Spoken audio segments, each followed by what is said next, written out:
I'm going to take a stab at this not being on the bingo cards of the masses.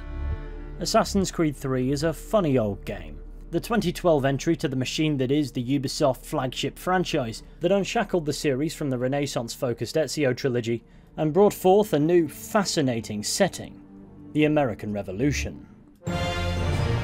Prior to its release, it seemed like a winner. It had the promise of an interesting historical time period that affected the world, a new main protagonist to give the brand direction post-Ezio, and it also pledged to be a culmination of every Assassin's Creed title so far. And if nothing else, its marketing material was completely out of this world. But of course, if you're aware of my history with this franchise, you'll probably know that my relationship with Assassin's Creed 3 is a colourful one, to say the least. You see, over the years I've slated this game in every which direction. I wasn't a fan of the seemingly bland main protagonist, the baffling storytelling that navigated the narrative into an inescapable corner on more than one occasion, and how the modern day storyline was trailed off and concluded in a comic. What?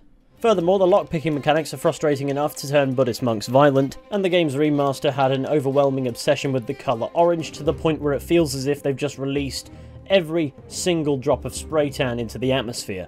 I could go on and on, but you get my point. I have levelled many irrational and irrational criticism at this game. But before you accuse me of being privy to a dastardly conspiracy to save face for Britannia, I have to acknowledge I don't suspect I've ever truly judged this game fairly. So I committed myself to a lovely playthrough, with intent to, 12 years down the line, weigh up the good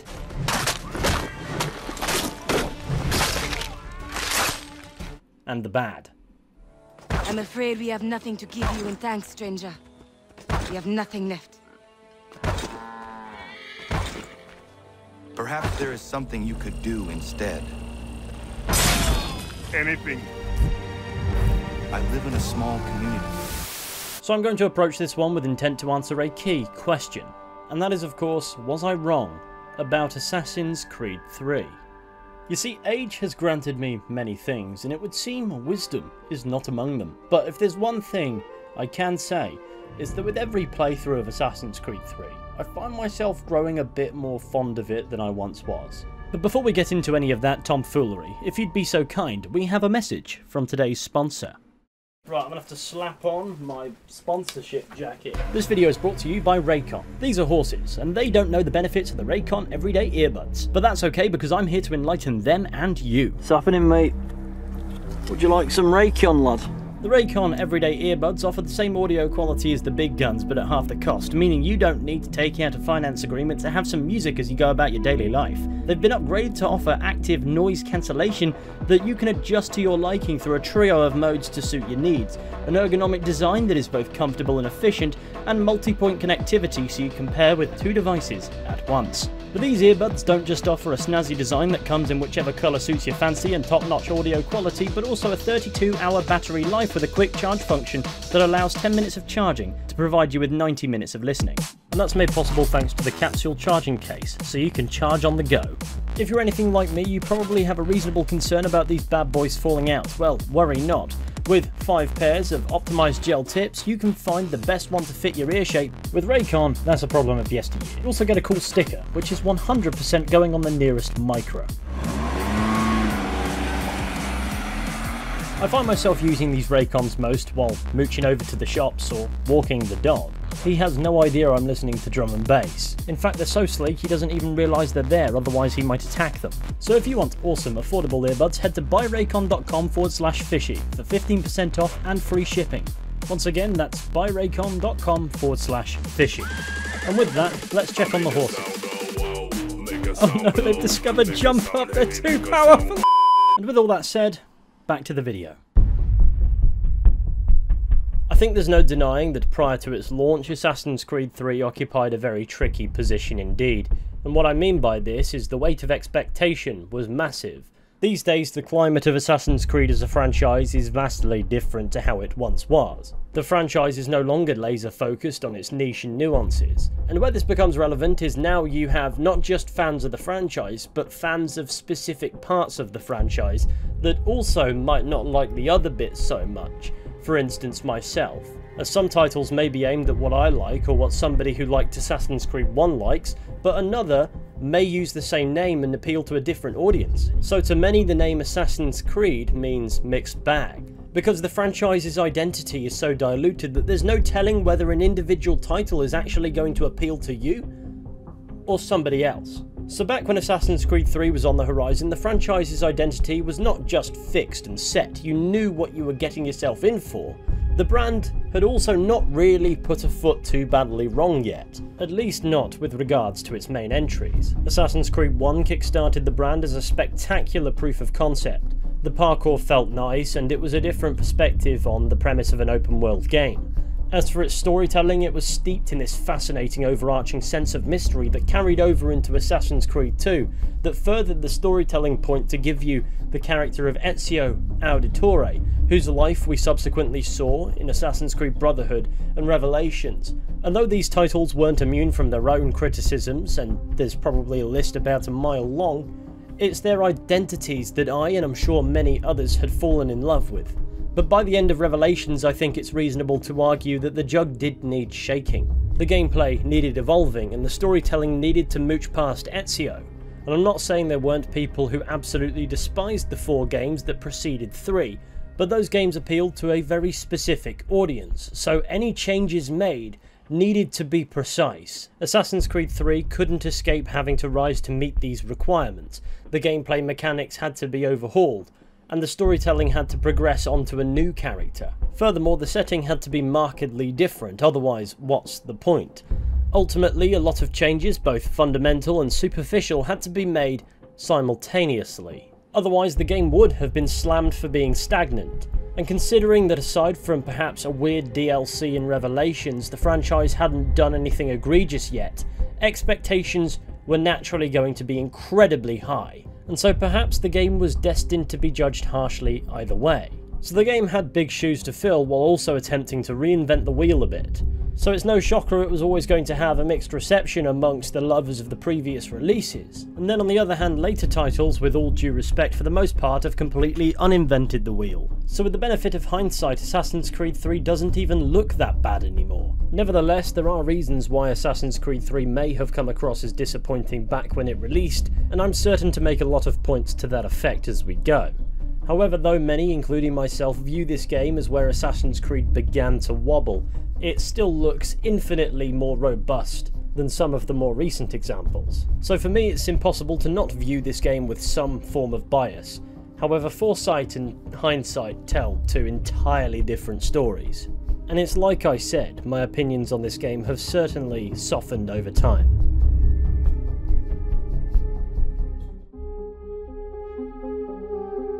So to begin with actually talking about the substance of the game, I'm going to dedicate, well, this chapter to the opening. I know it's a contentious point, some people think it's a bit long-winded, and it's not a criticism I wholly disagree with.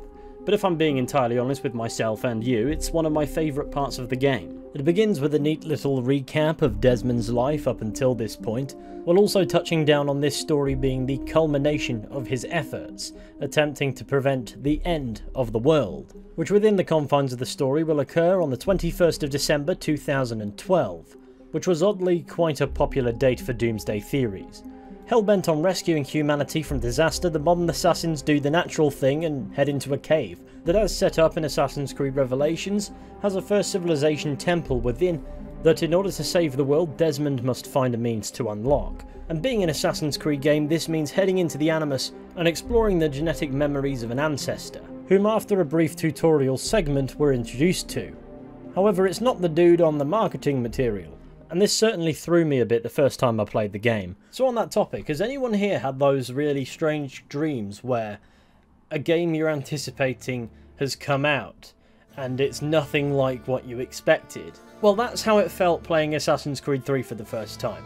Weird. So we don't take the reins of the title's main protagonist Connor straight away, but rather a man named Haytham Kenway.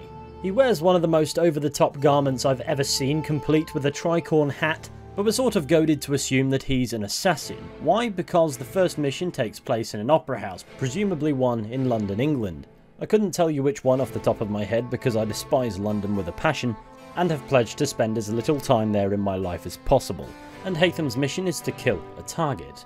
And using assassin skills, we climb on over to the booth where he is. I'm sorry, but how is he not being noticed doing this? It is the kind of thing that you'd take note of. The grunting and the climbing, and the big guy. Especially considering the targets in an opposing elevated booth, you'd expect he of all people would twig on.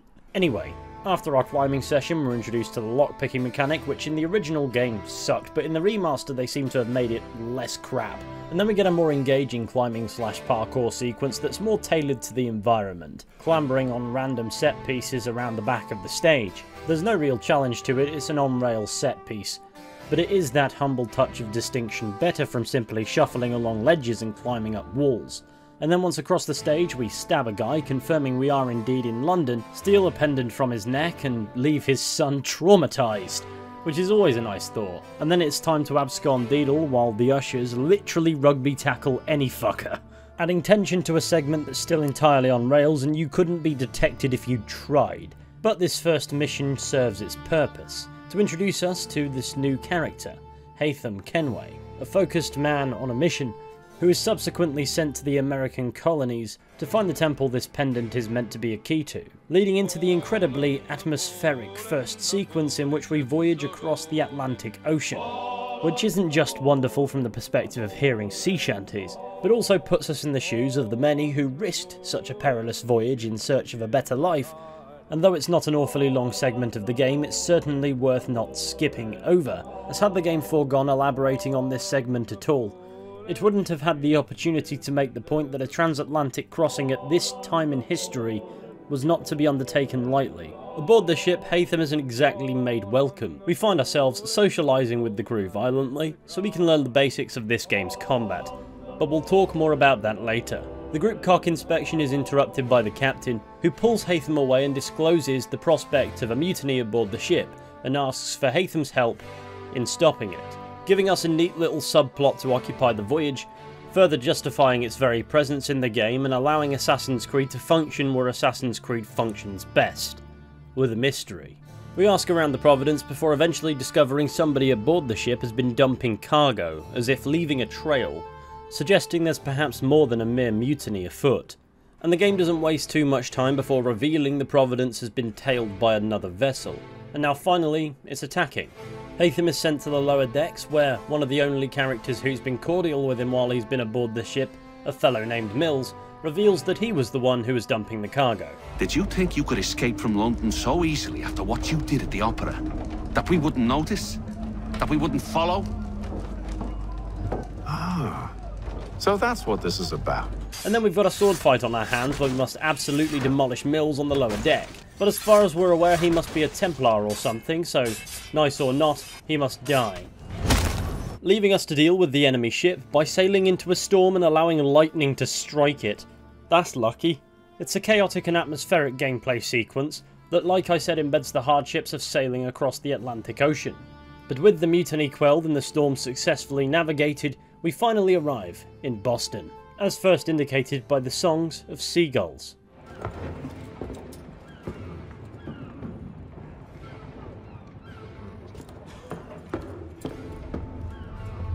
I too would love to know why he walks like that. However, Haytham is unconvinced by the presence of fog, so the captain instructs him to climb into the crow's nest to get a view of Boston, leading to a very powerful and optimistic title card.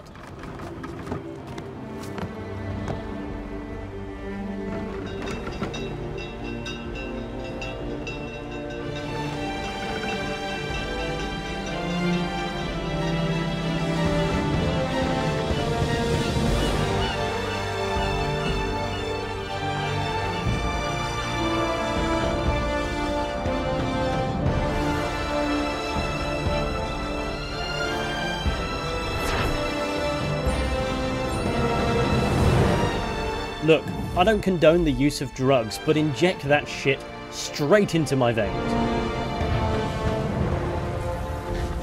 Anyway, with the arduous multi-thousand-mile voyage now behind us, we've arrived in the city of Boston, and as Haytham sets foot ashore, we feel as if we've earned it. We've earned the right to be here. But before we become too overwhelmed by this land of promise and opportunity, we're met by a fellow named Charles Lee, who appears to be quite partial to licking a good boot. He's an affable fellow whose job is to basically make Haytham's life in the colonies easier, and Haytham's task is to build the team so that the search for the precursor site can get underway. Nevertheless, we have the opportunity to soak in the atmosphere of the docks here in Boston. It's the first time in the main story the game actually gives us an open space, so it refreshingly contrasts the crowded feeling of the Opera House and the cramped feeling of the Providence. This is our first opportunity to, proverbially speaking, stretch our legs. However, I decided to start a fight with the nearest British soldier. I guess I fancied getting started early. We by chance meet Benjamin Franklin outside a general store because, well, of course we do, and he tasks us with a random fetch objective to collect all his almanac pages, and I've not met a single person who's bothered to do this. And then we venture forth to the famous Green Dragon Tavern, which will serve as Haytham's base of operations, so to speak. We meet with an ally named Sir William Johnson, whose research has been stolen, so we're sent out to retrieve it with the aid of a fellow named Thomas Hickey. The game moves quite quickly along here, jumping you from one location to the next, so it's clear the Haytham sequences are treated as something of a prologue. Rather than having us run across the map to the next mission the moment we leave the tavern, we're usually teleported nearby, and I suppose that's so we don't waste too much time doing random stuff before we've even got to the main protagonist of the game. There are some minor bits and pieces to pick up on the side here and there, but for the most part we're intended to focus on the main missions. But that didn't stop me from taking off and massacring random guards just for fun, simply because the notoriety system of this game, which is quite harsh by the way, hasn't kicked in yet. So anyway, while Thomas Hickey's enjoying himself the Wayne Rooney way, we're tasked with finding the next recruit on the list, so to speak, a fellow named Benjamin Church, who proves to be a tad trickier to track down than Johnson and Hickey, forcing us to discover his whereabouts by eavesdropping on random conversations about town. This showcases the game's social stealth and also innovation in tailing missions where you need to tail at a specific distance so you can also hear the conversation. Fortunately, the game doesn't do this terribly often, at least not to the point where it becomes jarring like in Black Flag, so you know what, it's fine. Anyway, doing this we uncover Church's whereabouts and find out he's in a spot of bother, and it's here where we're introduced to the sequence's antagonist Silas, who's interrogating Church for one reason or another, the spicy way, with the aid of what I can only describe as a Brexit voter. Maybe I'll take his hands, put an end to his surgering. Maybe I'll take his tongue, put an end to his waggling. Or maybe I'll take his cock, put an end to his fucking us.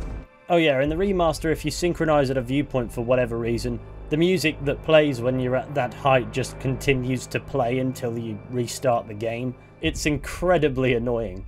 So we make short work of Church's captors and free Church, because if we didn't after killing his captors that wouldn't make sense, would it? And our final recruit is a Scottish military officer named John Pitcairn, who appears to have run afoul of an unpleasant geezer named Edward Braddock, the antagonist of the next sequence. So Charles flings shit at him and we kill his mates and rescue John Pitcairn, completing the dream team and beginning the mission infiltrating Southgate. I know the Euros have been peculiar, but that's a bit extreme. Bad jokes aside, our objective is to hijack a convoy, infiltrate Fort Southgate and kill Silas. How? Disguise. In doing so we meet an enigmatic Native American woman who doesn't say very much at all, and then runs off, leaving us to free some captives undetected, start a big-ass brawl, and assassinate Silas. I made a promise to you, Silas, one I intend to keep. I mean, that was more of an execution, but Assassin's Creed's always had a loose definition of what an assassination actually means. Oh, by the way, it's snowing now. That's cool. And the third sequence sees us venture forth from the crowded city into the wilderness, in pursuit of the mysterious woman. And after a run-in with some wolves and an entirely unnecessary chase through the sloggy snow, she finally agrees to chat. Turns out she knows of the location Haytham seeks, but only agrees to help provided he help her with her own Edward Braddock flavoured problem. And where better to start than a bar fight? Call me weird, but I like the bar fights in this game because I find the destruction of furniture and kneecaps to be quite cathartic. Anyway, that doesn't really matter. Bollock destruction. But this sequence focuses on discovering Braddock's plans and killing him, which sort of happens, just not quite the way the game portrays, but more on that in a moment. But with Braddock out of the picture, Gadizio, or Zio for short, takes Haytham to the cave within which the first civilization temple is housed. And simply put, besides from the markings in the wall glowing a bit, nothing interesting really happens. Apart from some naughty time, apparently, explaining how the game's main protagonist eventually gets conceived. But this 3-sequence long prologue is not complete without a plot twist, in which we see Charles Lee become inducted into the Order the game has been very careful not to specify. There are hints that not all is quite as it seems, but on a first playthrough you'd certainly be forgiven for being caught off guard. Do you swear to uphold the principles of our order and all that for which we stand? I do. And never to share our secrets nor divulge the true nature of our work? I do. And to do so from now until death, whatever the cost? I do. Then we welcome you into our fold, brother. Together, we will usher in the dawn of a new world, one defined by purpose and order. Give me your hand. You are a Templar. May the Father of Understanding guide us. May the Father of Understanding guide us. Wait, what? And that plot twist helps explain a few things, putting some things into context at long last. For instance, Mills aboard the Providence was an assassin. It doesn't necessarily clarify that the guy Haytham killed in the Opera House at the beginning of the game was an assassin, however the book Assassin's Creed Forsaken does that quite well.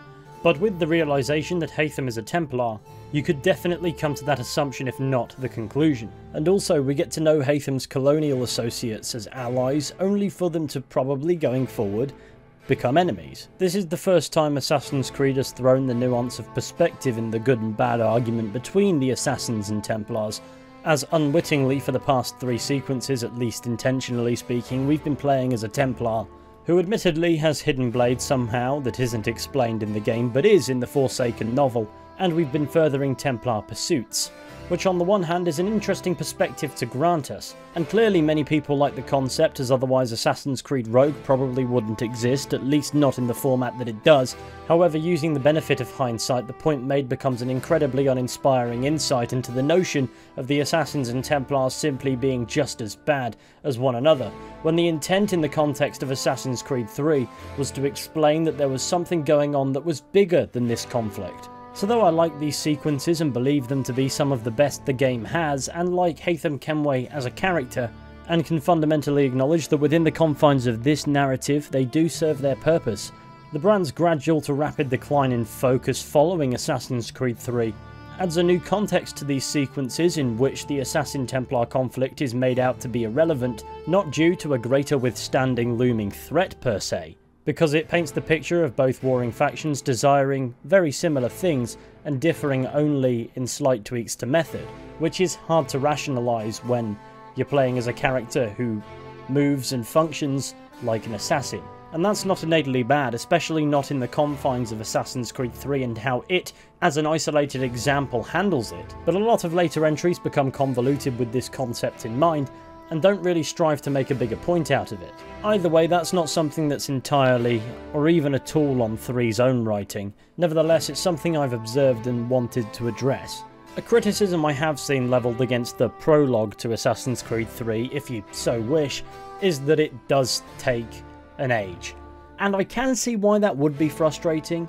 Assassin's Creed games of the time weren't awfully long experiences, so a prologue eating up effectively a quarter of the game is far from ideal, but I like the premise of it, especially considering the setting. The opening few hours may not line up with the marketing material as such, but ignoring that for the moment, the point of the plot is to track down the amulet that Haytham has in the memories. We're not playing as him for the sake of it. The modern day characters are trying to figure out where this amulet is in the modern day so that they can use it to unlock the temple and, you know, save the world. And that's given to provide us with a tonally appropriate way to arrive in the American colonies, establish that the narrative is about something more important than Assassins versus Templars, omitting information that might reveal Haytham's true allegiance because it's simply not relevant, and then passing on the baton with Haytham reproducing abruptly so that pre-established Assassin's Creed logic could become a setback for Desmond, Sean, Rebecca and Big Bill to overcome. flawlessly executed it most certainly is not, but everything serves a purpose, and that is to give you an entry point to get invested in the setting, without having to sacrifice establishing a key dynamic in the story. And on that front I think it's a respectable, solid effort. But there are elements that beg an explanation the game simply doesn't endeavour to provide following the plot twist. But a lot of those, for instance, why does Haytham have hidden blades if he's a Templar, and who actually is this guy, are explained in the novel Assassin's Creed Forsaken. And though I don't like having to resort to secondary media to explain key things about characters, especially when those explanations are typically withheld for the sake of a plot twist, it is a good read. And in Assassin's Creed 3's defence here, these questions aren't the most relevant to its own story. For instance, Haytham came into the possession of hidden blades ages prior to the story beginning, so it's not the most relevant, it's just something he has. His assassin ability stemmed from the fact that his father was an assassin who died when he was young, and his friend Reginald Birch just so happened to be a Templar, so Haytham found his way into the Templar Order instead. The book also elaborates that his history with Edward Braddock is indeed a bloody one, and though the game does actually go into some detail on this through an optional conversation, you can understand why Haytham is willing to kill a fellow Templar. The book also explains that Braddock actually survived his death in the game, at least initially, but that information is withheld in the game because it's simply irrelevant. Though he looks pretty dead when we leave him, that's not something that we have a reason to question. So if anything, the prologue is actually quite focused. It's just proportionally quite large versus your average prologue when compared to the length of the rest of the game. But the length of the rest of the game is quite misleading. So let's move on to that.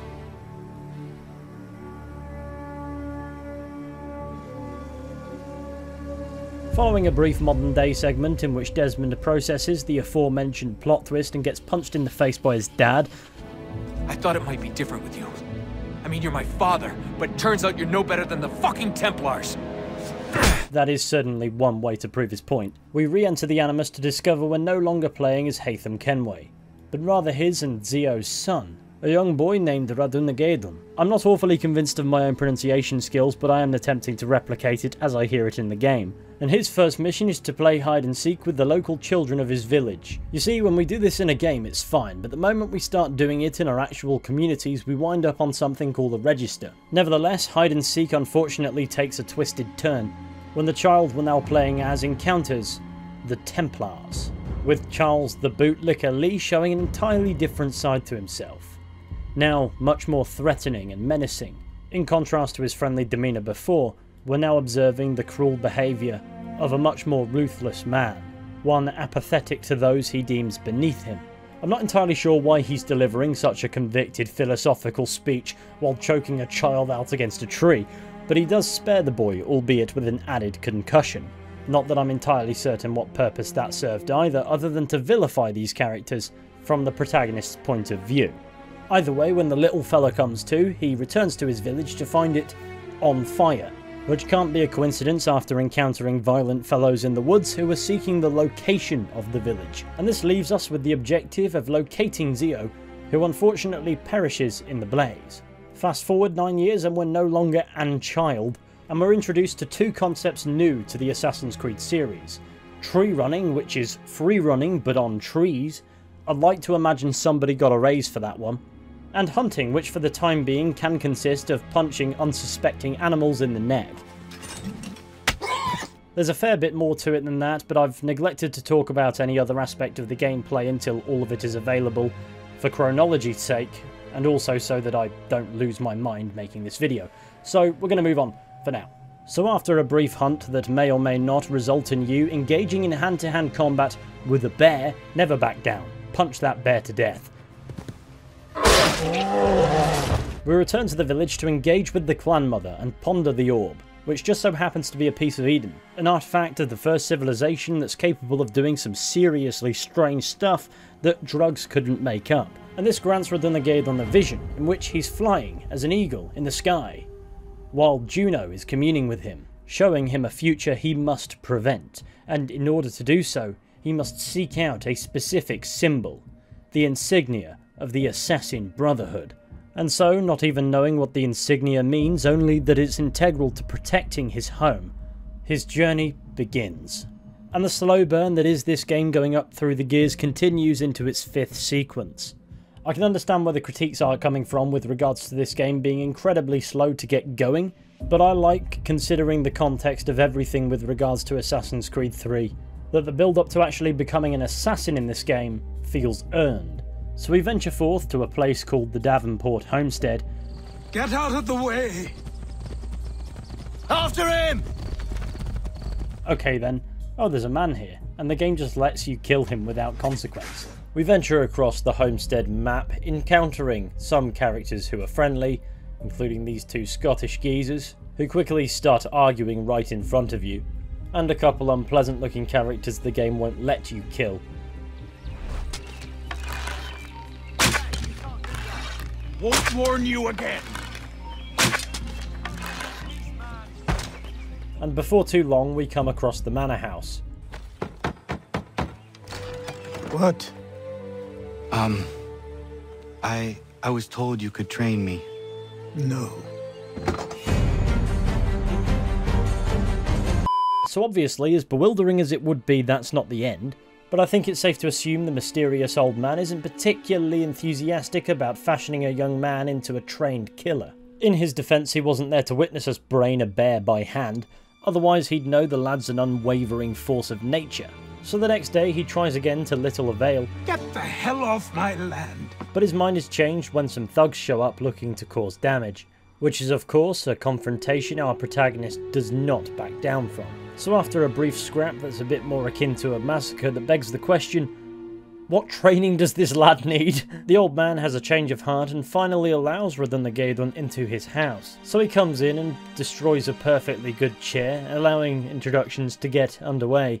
Achilles explains what the assassin insignia means and what it is that he's asking for, which is the prime opportunity for an ungodly exposition dump, but the game refrains, skipping us to the end of the conversation. Achilles takes us downstairs and shows us some cool robes, and you're probably thinking, ah yeah, finally, but fuck you, we have to earn those garments through training, which I assume happens off screen somewhere. So 6 months down the line, Achilles and the soon-to-be named Connor venture to Boston, intent to purchase supplies in order to fix up the crumbling house. And as it turns out, the city is a new experience to the aspiring assassin, who for the time being is enthralled by the prospect of such a massive collection of people's very existence. But the shopping trip goes awry when the newly named Connor and Achilles happen upon the beginning of the infamous Boston Massacre, where they quickly detect the involvement of those pesky Templars, forcing Connor to get involved by tailing a suspicious man and preventing him from firing on the gathering crowd. Which is all well and good, but there's another guy up on the rooftops that just so happens to be good old Chucky Lee, meaning not only does the massacre occur, but Connor is now the scapegoat, forcing him to have to escape and rendering him notorious to the authorities. But you know what, it's a damn good thing Founding Father Samuel Adams is in town to teach us about how the notoriety mechanic works, but simply put, our notoriety system increases by engaging the guards in violent activities in the streets, which goes up in tiers, decreasing the time it takes for you to be detected. At level 0, your notoriety is none at all, so you will not be detected in theory, but in practice you can be detected at random.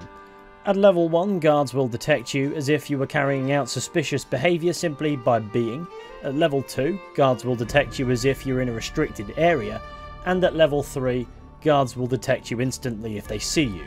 Therefore, to bring that notoriety level down, we need to rip down wanted posters, bribe town criers, or bribe newsprinters. Alternatively, you can just ignore your notoriety altogether and navigate the city as much as possible through the underground tunnel network. But that isn't what I refer to as ideal.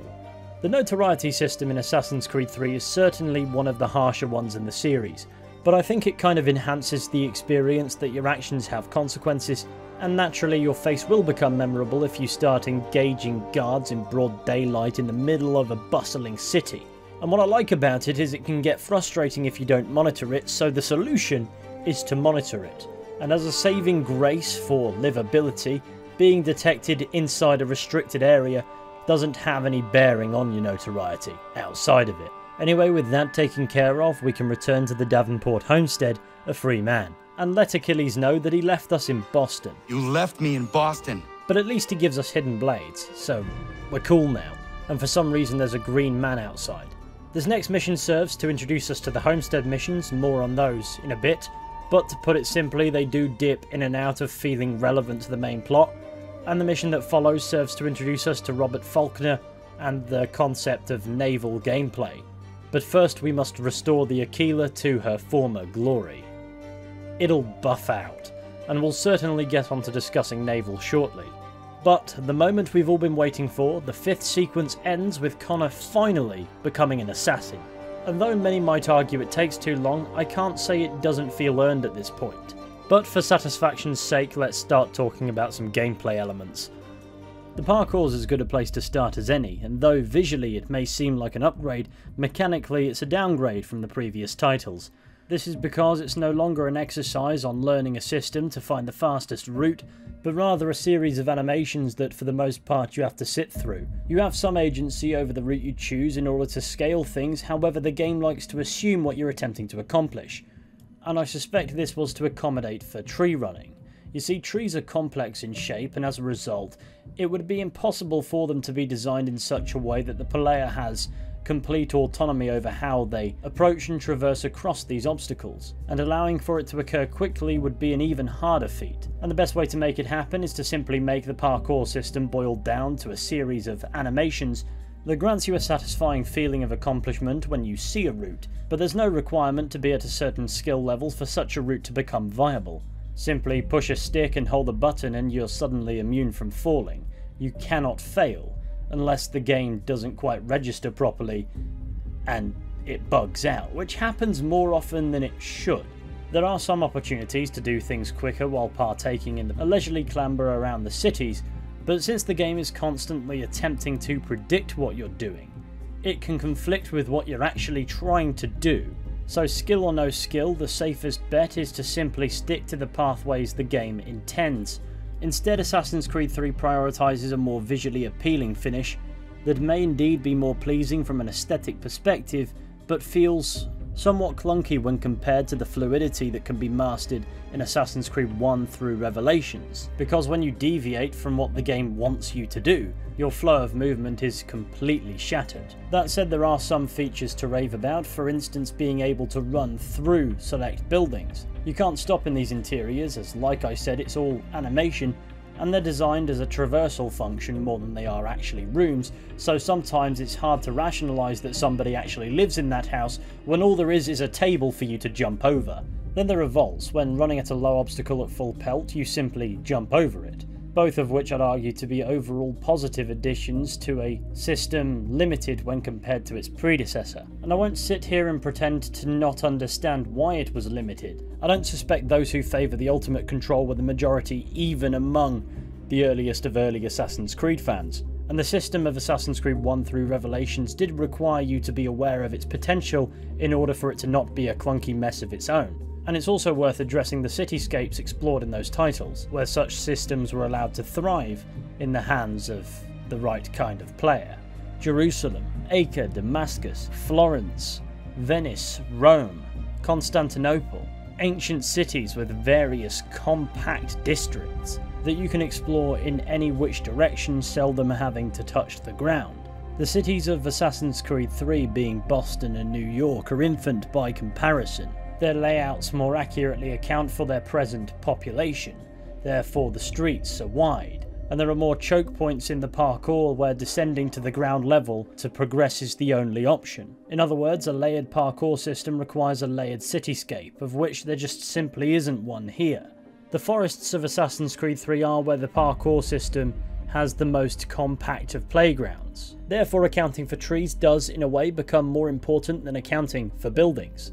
So I can see why and agree with those who claim the parkour system of this game was quite underwhelming in truth, as it's far less based on input and more based on animation. But I don't necessarily think it's an egregious sin, as the reshuffling of this mechanic in particular's priorities is accounting for what works best for the world design, and it's hardly the worst offender for simplifying the parkour system, and by that I mean there's still some wiggle room for experimentation. You've just got more to contend with when you do.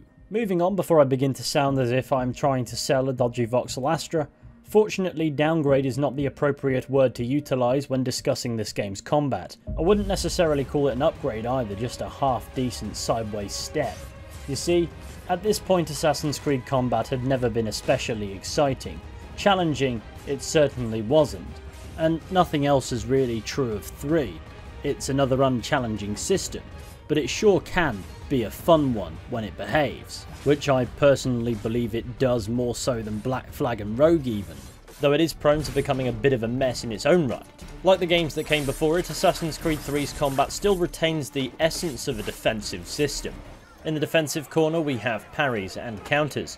We can use parries to deflect attacks, and we can use counters to either incapacitate, disarm, or throw our foe. We have not just a variety of weapons with which to choose from, but also a variety of enemy archetypes to fend off, all of which have different strengths and weaknesses that require us to vary our approach. And that system is most satisfying when we're building up combos, and that requires a bit more than a simple button mash. On the offensive, it's animation based, so you need to complete a series of attacks against an enemy before you can kill them, basically. And there's no health bar indicator to suggest when they might drop dead from you just messing around. And with that in mind, I can see where one might make a case for it becoming tedious. That said, visually, it's a very appeasing combat system. Not only does it have cool animations, but also, it appears environmentally aware. If you're near a ledge, finishers will take that into account. The same can be said for if you're near a wall or anything like that. As for if 2 guards attack you at the same time, well, Assassin's Creed 3 was the game to introduce the double counter kill, and though it also exists in Black Flag and Rogue, you have to force it out of the system more in those games, whereas in 3 it occurs more randomly in combat, which makes it actually kind of cool. In 3 it isn't rare for soldiers to get the wise idea to attack you both at the same time, because it's more tactically sound than allowing Connor to pick off waves of enemies one by one when you think about it. And though it doesn't do masses to make the combat feel less contrived, which is more of a reality than an occupational hazard for the one-man army trope, it does demonstrate an awareness of the fragility of suspensive disbelief. And then of course you can use tools in combat as well, for instance smoke bombs, or indeed a flintlock pistol or a rope dart or something to that effect. These have double kill animations as well. Not the smoke bombs, but the gun and the rope dart do. The rope dart and pistol also have counter kills of their own, so you can choose to use those at the expense of, well, ammunition. And these tools are provided to ensure your arsenal is entirely stacked. You are ready for any encounter, whether you realise it or not. There isn't a huge variety in enemy archetypes, however they do range from being really easy to requiring some modicum of guile. And this can lead to requiring you to engage waves of enemies with some method. It is worth noting there are times where the combat can get confused. Typically, when there are other NPCs in the area, things can get confusing for the game, and as a result you might lose your flow over nothing, or you might get knocked over by a fleeing pedestrian. So while it's by no means the absolute dog's bollocks when it comes to counter combo combat, it'd be a lie to say I didn't enjoy it for its strengths. Right, let's move on to the stealth. Stealth is arguably rather integral to Assassin's Creed, but not necessarily in the traditional sense, but more the social sense. This notion of being a blade in the crowd is as old as the franchise itself. Not only do you move with the crowd, you use it as cover, sitting on benches and turning the congested streets to your advantage to mask your movement. And those elements are as present in Assassin's Creed 3 as any other Assassin's Creed title prior to it. But perhaps it's the more wide and open layout of the cityscape that makes it a bit less useful than it once was. There are blending opportunities on plenty of occasions where it has a purpose, but there's nothing majorly bustling about the cities of New York and Boston that would drive you to rely on the invisibility of becoming one with the crowd, not to mention the hours spent outside of these urban areas where social stealth has no real function at all. There's far less of a focus on the idea of being invisible until you absolutely must reveal yourself, but it doesn't entirely go amiss either. Assassin's Creed 3 makes up for it for providing us with more traditional stealth tools. There is now a corner system, where we can peek around a corner without being visible. We can crouch to submerge ourselves in shrubbery. Marking the first time Assassin's Creed uses crouching really at all. You can't do it on the fly whenever you fancy, which is a shame. But there are only so many buttons on a controller. and the game encourages you to take risks with stealth, eavesdropping on the move being a key example of how this is done. You need to be a certain distance away to hear the conversation. You risk revealing yourself to a greater extent, and though the game does rely on this a fair bit, there's an emphasis on being bold in your invisibility, and that's furthered by pickpocketing objectives, and that makes it acceptable and gives it some degree of challenge at times. But at others you do feel as if you stick out like a sore thumb. The game discourages you from relying on the rooftops to mask your approach, as there's a clear line of sight and armed marksmen in groups of 3 or 4.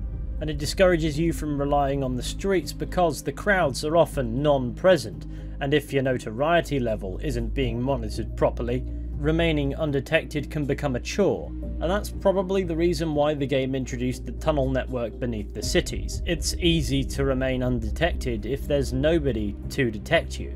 Having this safe option isn't stealth within itself though, it's just having a means to avoid using it. And though I like how the notoriety system is structured, I don't think the stealth does enough to complement it.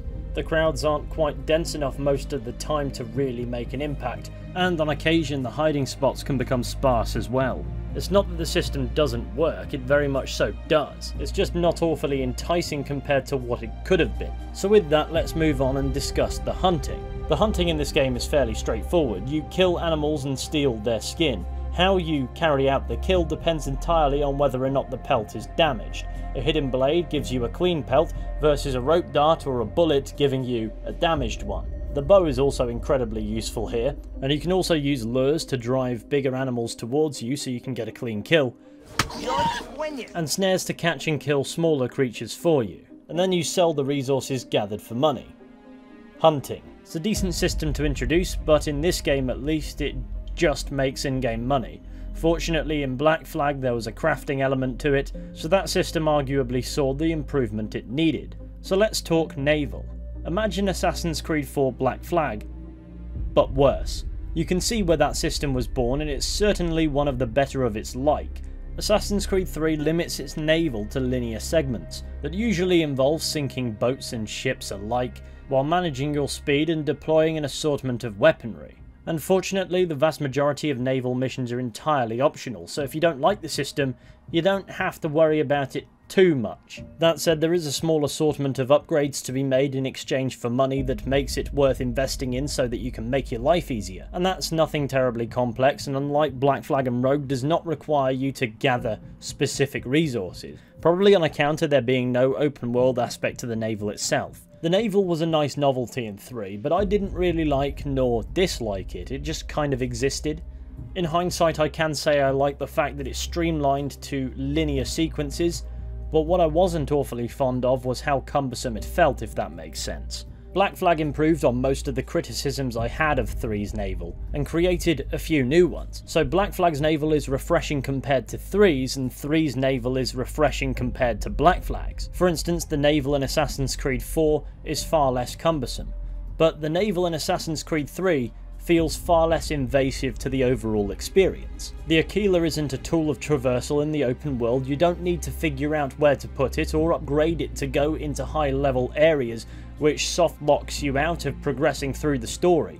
And even though upgrading the ship does make your life easier when tackling missions later on in the game, it doesn't ever really feel necessary. And that's something I can appreciate. But I have nothing else really to say about the naval. It's passable, it's not good, it's not bad. It doesn't feel as nice as its successor, and that's kind of the way it should be, but at the same time feels nicer on account of the fact that it isn't such a massive part of the experience. But yeah, to conclude, Assassin's Creed 3's gameplay could have done a lot more, but it existed in a solid state. It has some good and some bad, but it was never where my criticisms were aimed at with regards to this game. So let's move back to talking story. So following the conclusion of Sequence 5, we return to the modern day, where the game has something of a surprise in store for us. In order to gain access to the secrets of the temple, Desmond needs to acquire power sources, 4 of them to be specific, which leads him to going on missions. And I suppose where you sit on these depends entirely on how you value the modern day of Assassin's Creed.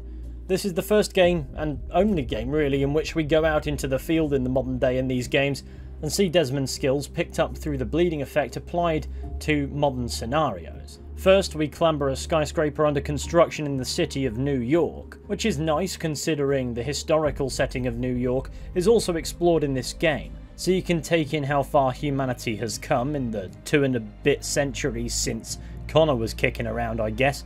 But the objective is to perform a leap of faith and parachute into a penthouse and steal the power supply, where we encounter Daniel Cross, who serves as a modern day antagonist for us.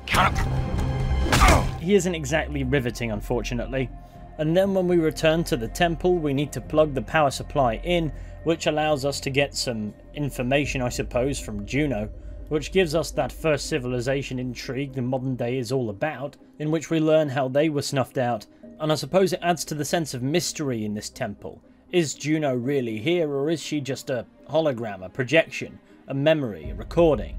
If we check the computer, we can find some rather funky emails that would suggest there's more to Juno than simply being a recording of a communication intended to travel the millennia. It becomes apparent with her creepy appearances that she's somehow conscious, and there's something deeply unsettling about this notion that the game should have leaned into more. There are a couple more modern day missions that feel a bit more action oriented, and I do like them. I also feel as if at times they feel a bit obstructive towards what the modern day of Assassin's Creed is supposed to be about, and that's further understanding what's going on. And though these missions are far removed from the idea of being an action hero for the sake of it, I can see at times they are prioritising the wrong aspect, so to speak. It is bloody cool to see Desmond as a modern assassin, as a culmination of his bleeding effect skills that he's gathered since Assassin's Creed 1, and it is rewarding to see him embrace that as his identity, in which the reluctant man we saw held captive by Abstergo in a facility in Italy in Assassin's Creed 1 is now a fully fledged committed assassin with the skills of a master, an unstoppable force of nature no longer to be underestimated. In that respect, it's satisfying for what is effectively the conclusion of Desmond's story. Not only is he now capable of putting Daniel Cross out of his misery, he also finally faces Warren Vidic, at long last using an Apple of Eden to take him out of the picture permanently. It isn't unfitting, and I quite like it. However, it doesn't always serve to enrich the overarching sense of mystery and intrigue that Assassin's Creed's modern day is known for, or was known for. My apologies. But as satisfying as these modern day missions are superficially, they are glorified MacGuffin chase subplots to a plot that is already a MacGuffin chase. Is that fundamentally bad? No, but I think it needs an added layer that it just doesn't have. Had these missions taken some more time and doubled up as, say, assassinations, there'd be more meat to them to explore certain concepts, I suppose. And though that seems counterintuitive in a story regarding the irrelevance of the Assassin-Templar conflict in wake of a broader threat, I think it could have served as an opportunity to further hit that point home, and further hit home the satisfying visual of Desmond finally doing the cool assassin stuff. And though my preference would have been to see the modern day carry on in the Brotherhood format for a while, with it being a tool to provide added context to the historical segment, while also pondering the mysteries of the Assassin's Creed universe more openly, that was not the plot tailored for Desmond in 3, so I understand why that was not the approach taken. But with the approach it does take, I don't think it actually goes far enough. Certainly not far enough to truly be satisfying upon reflection, as I feel as if there's more to be explored with this concept that just isn't. But perhaps that's just me talking stupid aloud. It's something I do a lot. Anyway, I thought I'd get that out all at once, so we can now return our focus to Connor's story, who appears to have undergone a face transplant. His childhood friend, Ganondogo, thank you Connor, shows up on his doorstep, informing him that the land upon which their village is built has been sold from underneath them. And the man responsible is the Templar William Johnson, who is presently in Boston making preparations for the sale. Sale! This is theft! Connor, take care. These men are powerful. What would you have me do? I made a promise to my people. If you insist upon this course of action, seek out Sam Adams in Boston. He'll be able to help.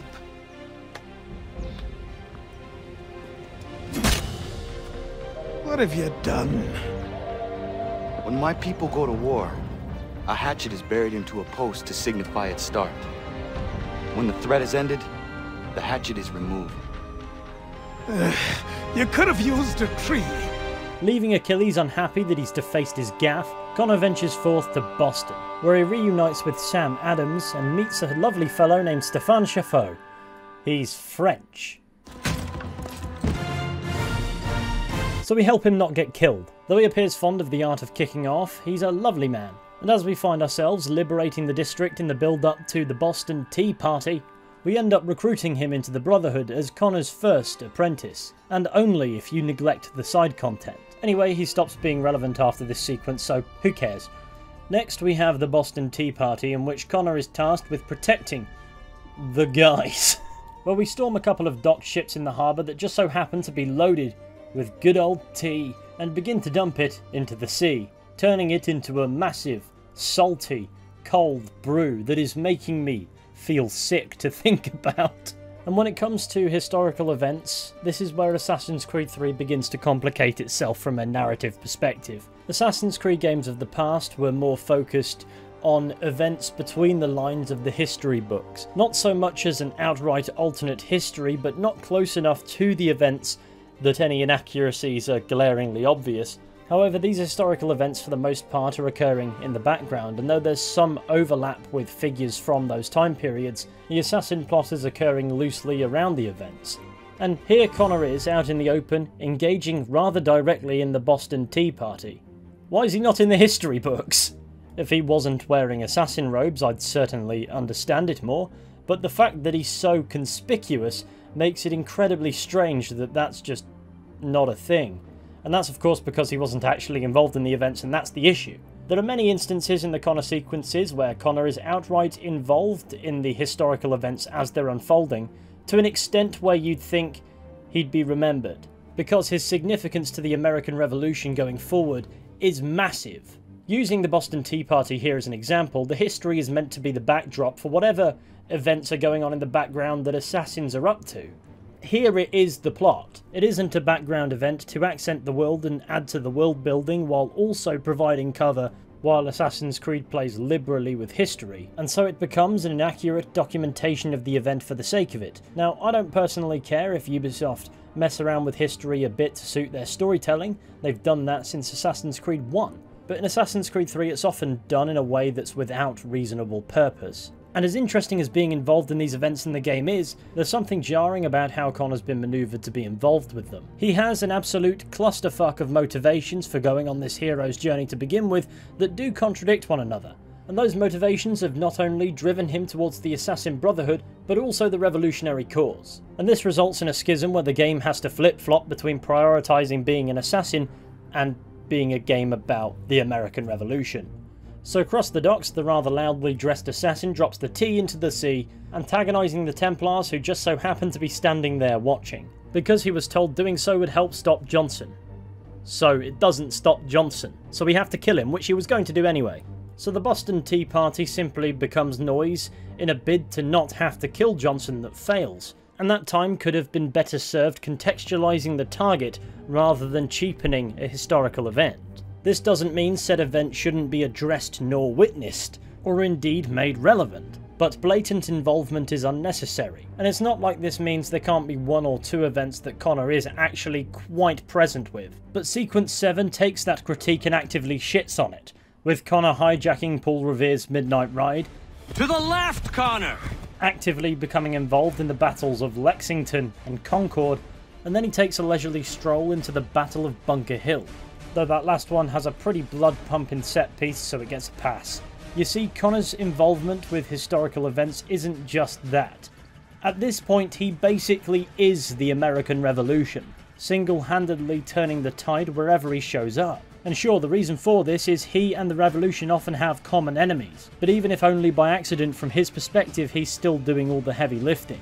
It is bizarre when it's one mission after another of the protagonist influencing history, but if I'm being honest, I think I'd take issue with the first half of this sequence more than the second, on account of Paul Revere taking a back seat on a horse, shouting directions at Connor, and somehow being the one remembered for the event. I believe we are on course. Excellent, we are right on course. Keep going. Go left up here. Go right, Connor. To the right, Connor. To the right. Yes, this is exactly where we need to be. To the left, Connor. Insanity is born in that mission. But the latter half of Sequence 7 introduces us to another of Connor's issues that he kind of makes apparent when he assassinates John Pitcairn. Why did you do this? To protect Adams and Hancock and those they serve. You meant to kill them. Kill them? Are you mad? I wanted only to parley. There was so much to discuss, to explain.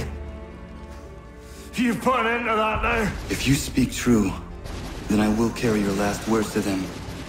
They must lay down their arms. They must stop this war. Why them and not the Redcoats? Do you not think we asked the same question of the British? These things take time. And it would have succeeded had you let me play my part. Part of the puppeteer. But better we hold the strings on another. No, the strings should be severed. All should be free. And we should live forever on castles in the sky. You wield your blade like a man, but your mouth like a child. And more will die now. Because of that. The game makes a point to highlight Connor's naivety, and John Pitcairn's dying words are a scolding criticism aimed at a man who strives to do right at every turn, and it serves as a warning that that idealism doesn't always result in the best outcome, and this impatience for the right thing to be done is a decent character flaw for the character. It's where the story goes with it that I'm not awfully sure about. Anyway, from Pitcairn's body, Connor pulls a letter, a document that reveals a plot to assassinate George Washington, that drives Connor to New York in pursuit of another Templar, in hopes of preventing this scheme seeing execution. And that Templar is none other than Thomas Hickey. And it's in confronting Hickey so brazenly that Connor's impatience to do the right thing backfires, with the both of them being arrested and imprisoned. And the guards don't even hear Connor out, thus beginning the prison sequence. As weird as this assortment of missions are, I quite like them. It's very Assassin's Creed feeling within itself. Connor must find a way to kill Thomas Hickey, before Thomas Hickey gets out and gets the opportunity to murder George Washington. And when considering he has Templar friends in high places, it's only a matter of time. Sapping in cheeky Chuck, so Connor fosters an ally in Mason Weems, who after a quick board game and a chinwag, agrees to help Connor on account of their shared desire to not see George Washington die. So together they devise a convoluted plot to not body slam a man, that's just me being stupid, to steal a key that just so happens to be in the possession of another inmate that does not unlock Connor's cell, but rather it's a fake key that needs to be replaced with the one in the warden's pocket, and in order to get close enough to the warden, Connor needs to be thrown into the pit. Easily done through picking a fight with some random guys, resulting in Connor being thrown in a cell where he manages to steal the key from the warden, freeing him from this layer of the confinement at least. Fuck you, warden. Giving Connor the freedom to sneak his way up to Weems, who grants him access to the VIP wing, where Connor intends to eliminate Thomas Hickey. However, all he finds is the warden's body. From here, Connor is confronted by both Hickey and Lee, allowing for a civil chat. I thought we'd finished off your kind. You would like that, wouldn't you? To rid the world of all who do not share your views. Guilty as charged. The conversation doesn't stay civil for long, and Charles realises Connor was the boy he met in the forest all those years ago, and this encounter re-embeds that Charles Lee is the symbol of tyranny that Connor is fighting against, and then chokes him out, after which Connor is set for public execution. Hickey gets a bit too big for his boots, Connor gets rescued by the assassins that you may or may not have recruited yet, but the novel actually clarifies this to be Haytham's doing, and then for some reason we're forced to chase down Thomas Hickey in painful slow motion, assassinating him before he gets the opportunity to do the same to Washington. Hickey reveals he was only ever in it for the money, so this confession is rendered pointless, but kind of in a good way, and Connor is subsequently rescued from being minced by muskets by Israel Putnam. I like this sequence because it forces Connor into a situation where his naive mentality simply is not compatible. Like it or not, he has to do things a very specific way, that isn't necessarily mandated by ideals but necessity, and it's a shame it doesn't feel awfully pivotal within itself to Connor's character development going forwards. If anything, it pushes him towards becoming even more bold and brash as he contemplates telling Washington everything about the assassins, the Templars, his role in that conflict, which would symbolically make him a revolutionary first and an assassin second, by the way, But first we have to worry about why the Declaration of Independence is being signed an entire year before it was signed. Furthermore, Connor is present for that too. Anyway, this desire to be transparent with the commander leads to no small amount of friction between him and Achilles.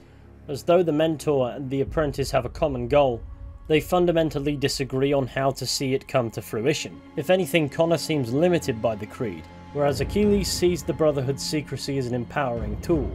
Since the day I arrived, you've done nothing but discourage me, and on the rare occasions you've chosen to help, you've done so little, you may as well have done nothing at all. How dare you! Then tell me, on whose watch did the Brotherhood falter? Whose inaction allowed the Templar Order to grow so large that it now controls an entire nation? If I sought to dissuade you, it was because you knew nothing. If I was reluctant to contribute, it was because you were naive. 1,000 times you would have died and taken God knows how many with you. Let me tell you something, Connor. Life is not a fairy tale, and there are no happy endings. No. Not when men like you are left in charge. So, Connor's naivety becomes a bit of a running theme. At least he's incorruptible though. And that's bloody lucky, as over the next couple of sequences that's exactly what's put to the test, as he begins the hunt for his next Templar target, Benjamin Church, who is believed to be behind the disappearances of supply caravans intended for the revolution. A search that leads Connor straight into the path of his father, Haytham Kenway, who appears to try to kill his own son at first, but as it turns out, he's also in pursuit of Benjamin Church, who has betrayed the Templar Order. So though the two disagree on much, they agree to not kill each other for the time being, and work together to find Church and retrieve the supplies he stole. Hey Dad, wanna watch me skin a rabbit? So, this is where the game reintroduces us to Haytham Kenway, except this time we're no longer viewing him through the lens of a hero. He's still the same charming fellow, but 2 decades have passed since the sequences where we played as him, so naturally he's going to be different. And this is made most apparent when Connor is interrogating a guy against a tree. The Haytham who once decried senseless violence that contributed to his dealing with Edward Braddock now just executes people like a ruthless psychopath. And it may seem like writing inconsistency, but I believe it to be the opposite, for 2 reasons. Firstly, 20 years have passed, he may have changed. It's not great storytelling to have such negative changes occur off screen, but I don't think it's so much that, it's more than likely perception. You see, when we're playing as Haytham, we're seeing things from Haytham's perspective. In the Haytham sequences, there are moments where his ruthlessness shows, but because he views himself to be a good man, perhaps the memories filter out the less than savoury things that don't confirm that argument. When we see him here, we're seeing him from Connor's perspective. Connor is an idealist to a naive degree, and so his perception of his father is based on what he believes. But that argument does start to ask questions of how reliable the animus is to begin with and why people keep insisting on using them, so it comes across as a recontextualization of the character for the sake of suiting an assassin's worldview.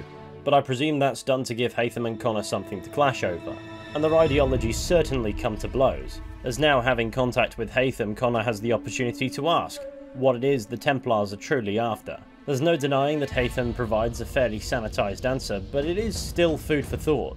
There's a comparison of beliefs between the Assassins and Templars on display here, and Haytham's argument implies they aren't wholly different, at least not fundamentally. Haytham's point is the clamorings for freedom are just noise. And like anything else of its magnitude, the revolution is manoeuvred to benefit but a few. And though Connor doesn't immediately take this insight on board, as far as conversations go, it's a decent forebear for the cynical take on the revolution that is this game's ending. Anyway, Haytham and Connor infiltrate Church's hideout, where the two have another conversation that suggests there's more to the burning of Connor's village than he might have initially realised. Not that Connor takes on board anything that Haytham says. Anyway, Church isn't here, but a decoy is, so we have to fight our way through his goons to interrogate him about Church's actual location, which he eventually gives up. And then Haytham kills him. Somehow the place caught fire, so now we must escape, which is, of course, easy enough. So the two set sail aboard the Aquila to find Church and ruin his day. So they find Church and ruin his day. Where are the supplies you stole? Go to hell. Very nicely done. So with that, Haytham and Connor retrieve the supplies, and as a result of this partnership, Connor has a thought he needs to run past Achilles. Imagine what might be accomplished if we were to unite. Why the change of heart? Where is this coming from? You've met your father, haven't you? I do not claim to trust the man or even like him. But I would be remiss to ignore this opportunity. Haytham may listen, but will he understand?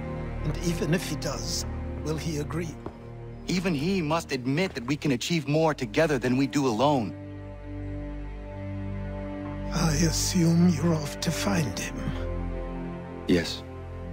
I ride for New York to see what might be done.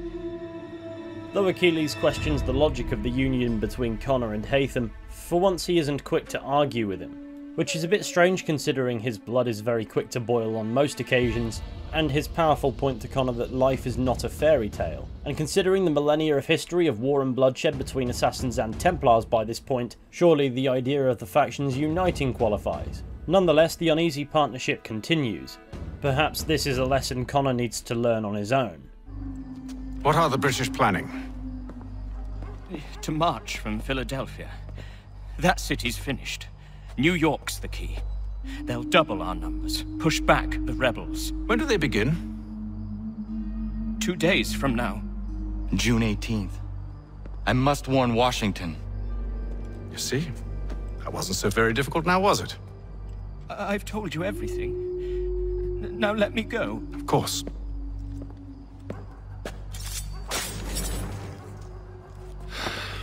The other two said the same. It must be true. You killed him. You killed all of them. Why? They'd have warned the Loyalists. You could have held him until the fight was done. What?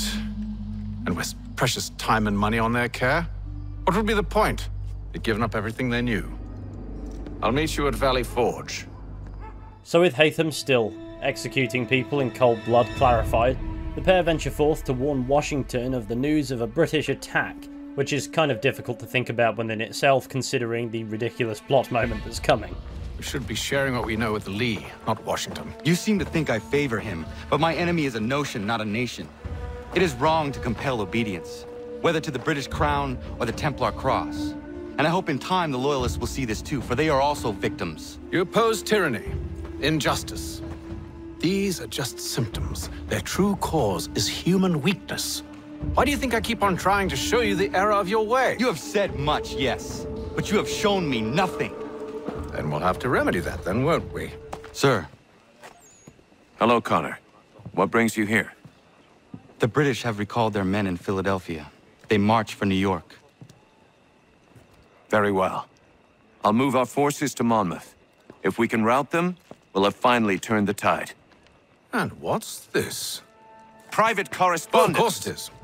Would you like to know what it says, Connor?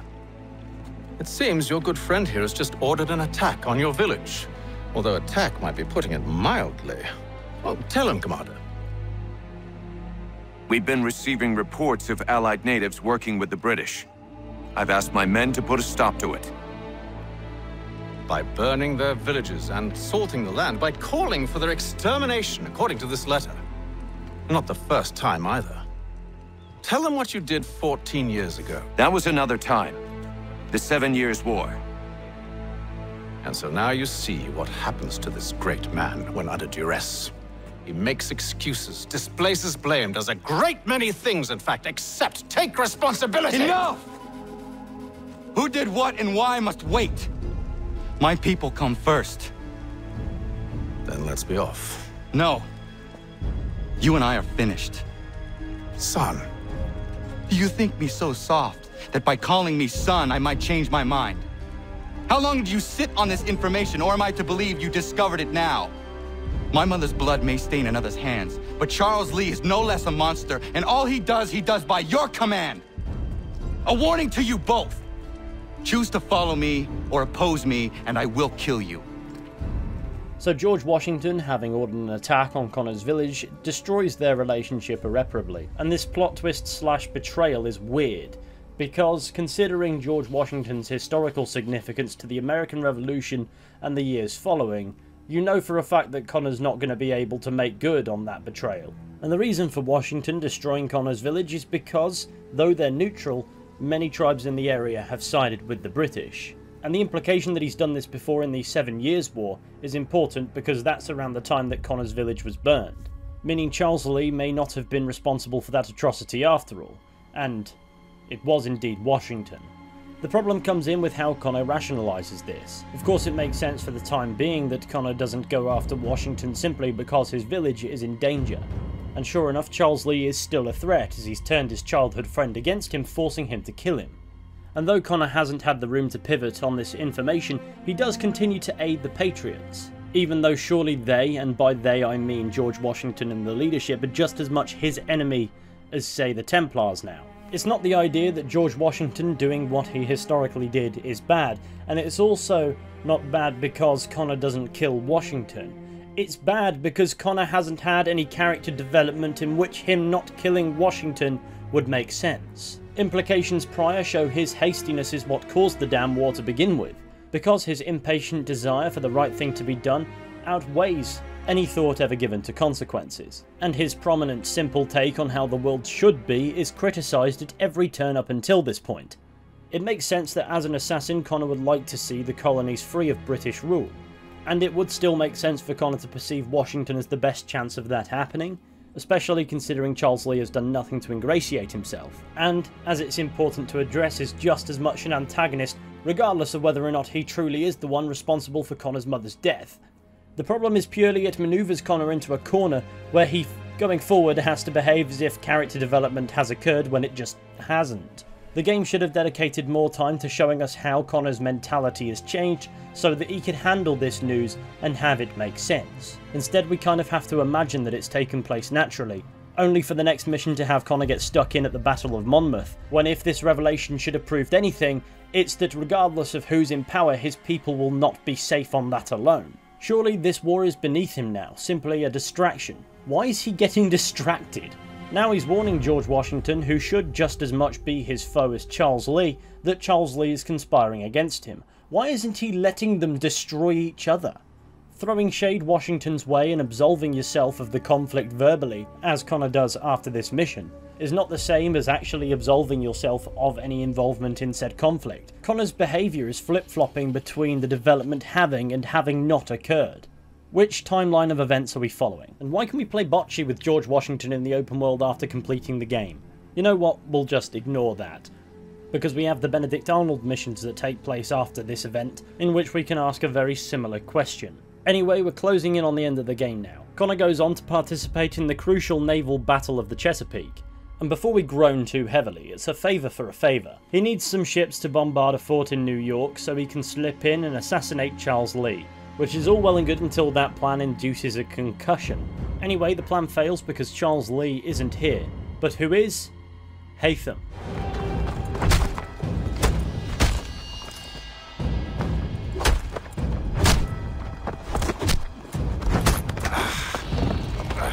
Come now. You cannot hope to match me, Connor. For all your skills, you are still but a boy, with so much left to learn. Give me Lee! Impossible. He is the promise of a better future. The sheep need a shepherd. He has been dismissed and censured. He can do nothing for you now. A temporary setback. He will be restored.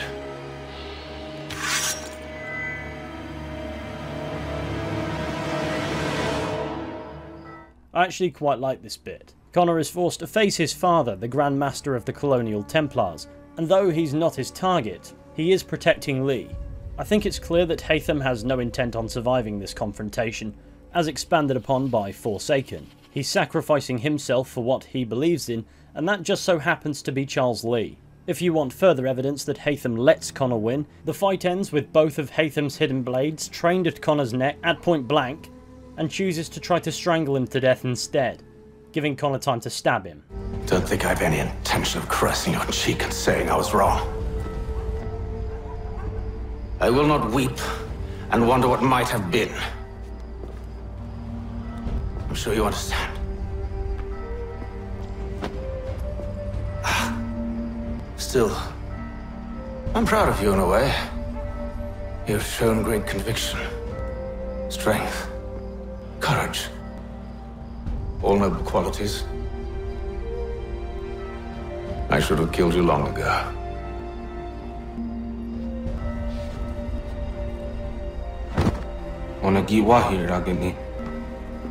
I do quite like this ending for Haytham, but I do quite like Haytham as a character.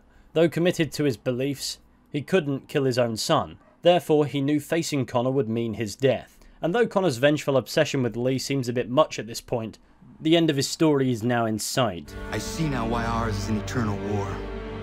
For each piece taken from the board, another is placed upon it. Back and forth we go. Across the world. Across the ages.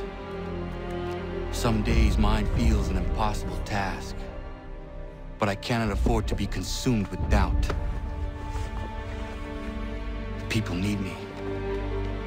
Now more than ever. I must stop the Templars. I will kill Charles Lee. I think Charles Lee as an antagonist could have done with more screen time. It's easy enough to understand the concept behind which Connor believes Lee to be a monster, and when Connor and Lee encounter one another, he certainly doesn't mince his words. But I'd like to know what Lee's intentions actually are. Post the prologue, he does appear reprehensible, but we don't really actually see him doing anything particularly reprehensible. And the one misdeed that's been attributed to him all game is now the fault of George Washington. And the other misdeed is plotting to kill a man that we now know we should have no love for. Because Connor as an assassin himself has murdered people for less than what George Washington himself has done. So there's not enough visual evidence to set Connor apart from Lee. And that's because too much time of the story is dedicated to actually focusing on the American Revolution, that not enough time gets dedicated to showing us Charles Lee's own actions and why his allegiance to the Templars is so significant. It boils down to Charles Lee has to die because he's a bad man. But I'd like to see more that he's a threat rather than dialogue and implication suggesting it. And thanks to both of his major antagonistic moments being cancelled out by plot, come the end Charles Lee has more cause to hate Connor than Connor has to hate him. And that's because Charles Lee isn't a threat to the colonies or the assassins. He most certainly is, and from Connor's point of view, he is tyranny personified. A man corrupted by his lust for power. And this appears to stem from the fact that the game has many good dialogue moments in which the Assassin-Templar conflict is thrust into a morally grey area where everybody simply believes they're doing the right thing to the point where the overcomplicated plot gets lost in its own conflict of ideals that it forgets to actually show us anything. In other words, the plot just relies too much on Assassin's Creed Forsaken to provide the context that it can't stand without it. And though I'd argue that Assassin's Creed book is the best of the lot, it isn't reasonable for it to sustain that. But anyway, after a bit of faffing around, we managed to track down Charles Lee, resulting in a pretty cool final chase and a final conversation, so to speak, between Charles and Connor. Why do you persist? You put us down, we rise again. You end one plot, we forge another. You try so hard, but it always ends the same. Those who know you think you mad, and this is why. Even those men you sought to save have turned their backs on you. Yet you fight. You resist. Why? Because no one else will.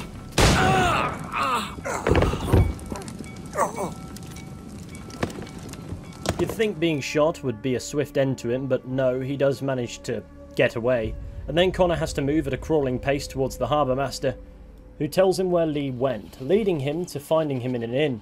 The two share a drink as a symbol of respect, I don't know, and then Connor kills Charles Lee, bringing an end to whatever tyranny he happened to be up to behind the scenes, yoinking the amulet from his neck, and consulting the Piece of Eden in his village, having believed to have failed in his mission as his people are gone. It's here where Juno tells Connor that he must hide the amulet, somewhere where only Desmond would know where to find it. So he bangs it in a grave on the homestead, where Desmond, of course, finally finds the amulet, allowing for the modern day story to conclude, but more on that in a minute. So first let's talk about the ending of Connor's story.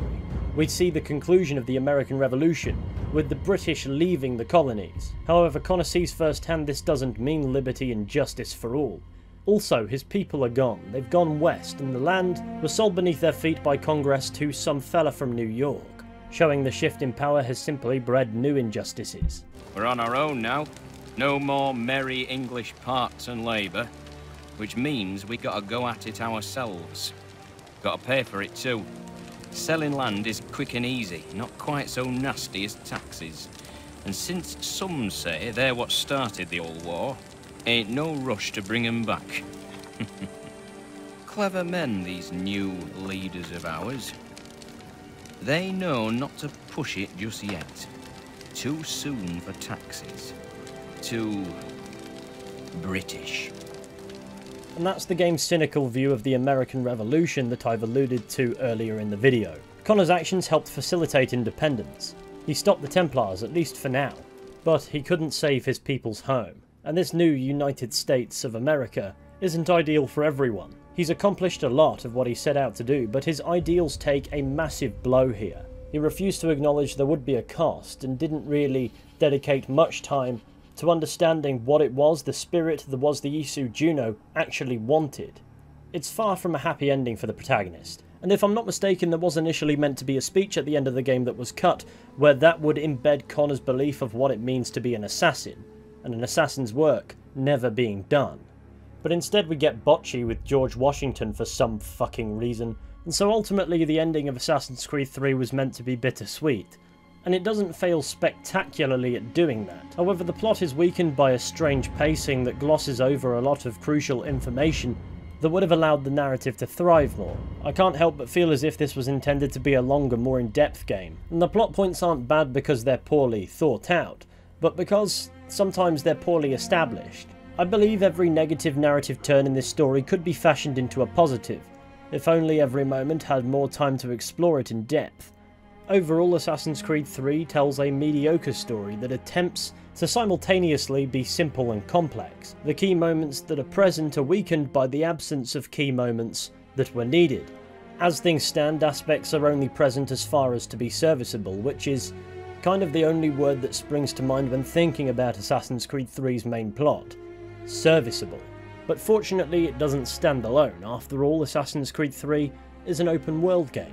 And though the side content doesn't serve to rescue Assassin's Creed 3's main plot from overwhelming mediocrity, it does somewhat enrich the game. So before we turn our focus to how the modern day caps the game off, let's have a look at that.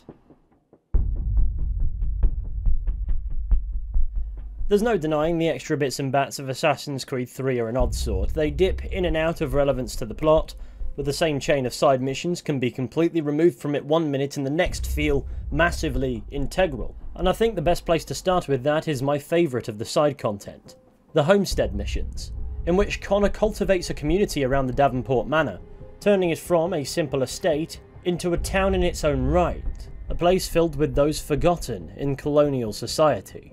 It gives the cold, lonely manor a homely feeling, establishing not only an economy around the town that now accompanies the manor that has some benefit that I never bothered to explore, but also establishing a group of people who exist outside of the Revolution and the Assassin-Templar conflict, whom Connor can call friends, not only rescuing them from whatever situation they come from, but aiding them as they adjust to life on the homestead. And glaring quality issues aside, it's my opinion that these have a positive impact on the overall game. And they do dip in and out of relevance to the story as it's told. For instance, most of it is completely irrelevant, and then you get moments like Achilles' death. In the story, he just kind of stops existing at the end, so it's good that at least in some way the game explains what became of him. It does begin a new issue though, where you have to figure out where these things are supposed to slot in with the storytelling. The homestead missions only become available when they'd be appropriate for the time, but you have to start doing them along with the story, so I did them simultaneously, which has made finding the footage a bit of a farce, admittedly, but at least my playthrough felt like it made sense, I guess, and this is an issue that carries over into several other forms of side content. For instance, a series of naval side missions in which you hunt down the Templar, Nicholas Biddle, who's oddly a character we don't actually see in the prologue sequences. We see him while playing as Connor once in the main story, but it's good that that isn't forgotten about either, because he has such a punchable face. We also have to liberate each district of Boston and New York, recruiting a member of the Brotherhood every time we do. And some of these characters make a brief appearance in one of the main story missions, so it feels as if there's something you should be doing, but again it's side content. This is done by completing a specified variety of objectives in a given district, such as putting down rabid dogs and things like that. And though these objectives have a habit of despawning as you arrive at them, for the most part, yeah, they're fine. Then there's the Boston Brawlers, in which you're punching people. You can never go wrong with punching people. That doesn't become relevant to the plot at any point. Just enjoy punching people. Can't go far wrong with the Frontiersman missions either. These are typically based on myths and urban legends, such as a sea monster, or indeed the Headless Horseman, in which you investigate and figure out who's actually behind these sightings of these strange phenomena, and I quite enjoyed those. The Benedict Arnold missions see us head to West Point to root out a traitor that happens to be Benedict Arnold himself. It's a short story that, considering the narrative, doesn't make sense for Connor to be involved with, but nonetheless he is, as why would Connor help Washington with this considering his own betrayal? Whom can we trust now? The Patriot heroes out betraying us. You reap what you sow. And of course a pleasant surprise on the side were the peg leg trinkets. And though these function as collectibles found around the map, that's not all they are, as when you find a certain number and bring them back to Pegleg, he gives you something. What you got for me?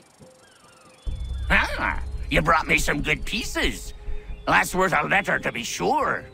Here you go, Captain. I will be back for the rest. And these letters lead to missions at unique locations that all make for very interesting set pieces, making for a neat visually distinct change of pace from the rest of the game. And doing them isn't just fun content, but they have their own rewards. So at first these trinkets may seem like just another pointless collectible in an Assassin's Creed game. They're actually hiding some of the more interesting side content this game has, taking us to unique locations outside of the world map that are as fascinating as they are beautiful. Which makes gathering the collectibles, of which there are only 24 in total, if I'm remembering properly, worthwhile. If you have an itch for more naval, there are other generic naval missions to indulge in, and you can also do assassination contracts where you're running around places killing people that don't really have much more to them than that. There are all sorts of challenges to partake in and collection missions to do, which are all well and good, but you get the idea. Though this game's assortment of side content doesn't seem all that extensive, some of it is genuinely good stuff. Others is just Ubisoft stuff, so yeah, take that as you will. As far as other positives go, this game has a good soundtrack. I like the soundtrack. I don't know anything about music, so that's kind of where I have to leave it. But to wrap up this really long video, let's talk about the modern day ending.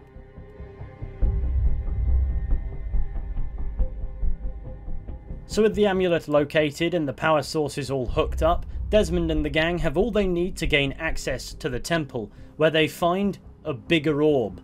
And all Desmond need do, according to Juno, is touch it to save the world. However, in doing so would release Juno, who according to Minerva would get up to some naughty stuff. So we're shown a future in which Desmond doesn't touch the orb, in which humanity, albeit in lesser number, survives, and thrives until, well, it doesn't anymore and history repeats itself. It's a future that Desmond perceives to have no real hope. The alternative is to touch the orb, freeing Juno, and risking her enslaving humanity, which Desmond perceives to be a problem that can be tackled. However, touching the orb will sacrifice Desmond's life, which despite protests from William Miles that they can find another way, Desmond decides to do, preventing the apocalypse somehow, but at the expense of his own life. And if we're being entirely honest with ourselves, it's a bit of a middle finger ending of the highest order. Though Desmond saves the world, and that's kind of nicely all sorted out now, Juno's been freed, and her plans continue into transmedia, with that inevitably being stopped in a comic. Or is it a book? I don't know, I didn't pay attention to that. And though later titles do touch down on Juno, it does eventually trail off that way. So as you can imagine, for most people, that's something that remains unanswered. People take issue with this ending because Desmond's fate is not just his own demise, but also the demise of the direction of the brand. It's an incredibly strange ending under the microscope, and it makes my head hurt. In a positive way, it's the end of an era. It is an end point, to a degree. But with where the brand's gone since, you can't help but feel as if it's a bit of a misstep, if that makes sense. It's the defenestration of the modern day's cohesion, and though that does allow subsequent games to become more isolated stories, it comes at the expense of the overarching sense of mystery that was established with Assassin's Creed 1 that made the concept of these stories so interesting. It's weird to have this endpoint that isn't then treated as an ending. And in the decade and a bit since, the brand hasn't really figured out what to do with its modern day. It's just sort of idling, sometimes making progress, sometimes not even existing. It's odd. And that's what caps off the meh experience that was Assassin's Creed 3. Like I said, over the years I have grown more fond of it, but it isn't a particularly amazing example of an Assassin's Creed story. It has all the right concepts in more or less every department, and then doesn't execute them quite to the degree that makes them satisfying. And the ending exists so the modern day can stall and wander aimlessly, so as many games as possible can be released under the Assassin's Creed brand in the years to come, and that's exactly what's happened, as there was a time when Assassin's Creed 3 was envisioned as the end of the series. But why would Ubisoft end something that made them so much money? To conclude, I'd like to think that Assassin's Creed 3 was initially intended to be a much larger and more expansive game than the one we got. There is evidence to support that, for instance the strange pacing in the story, and the absence of certain necessary story beats, not to mention the novel Forsaken going into more detail about things that can make it a more viable storytelling experience, but you can't rely on another piece of media to tell your story for you.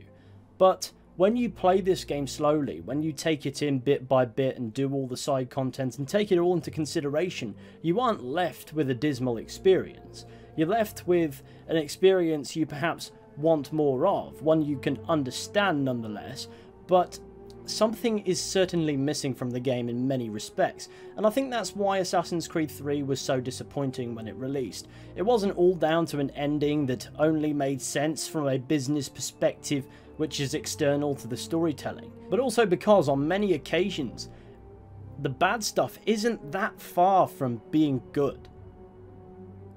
It just doesn't make the leap. So that brings me to the key question: was I wrong about Assassin's Creed 3? There was a time when I loathed this game. It was disappointing to me back in 2012 because of many of the reasons that I've already detailed in today's video.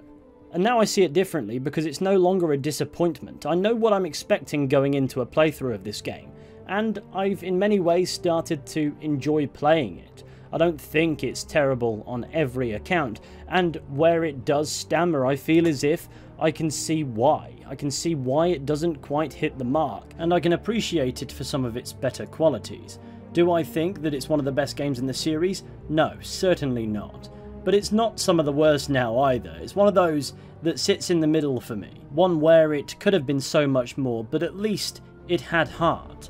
And in a series where, with respect, that seems to for the most part be a thing of the past, I find myself able to enjoy this game from an entirely different perspective to the one I would have had 12 years ago, or indeed the one I had 6 years ago. And so the answer to that question appears to be both yes and no.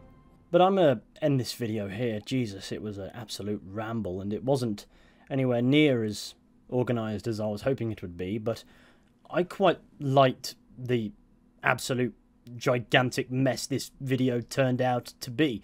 Hopefully, it was enjoyable for one reason or another. Thank you all for watching. I really hope that you've enjoyed it. If you did, be sure to go ahead, leave a like, subscribe, share the channel with your friends, all that wonderful stuff. It's massively appreciated, and once again, a huge thanks to Raycon for sponsoring today's video. Aside from that, all I can think to say is, with any luck, I'll be seeing you all with another video at some point, but until next time, please take care, and goodbye.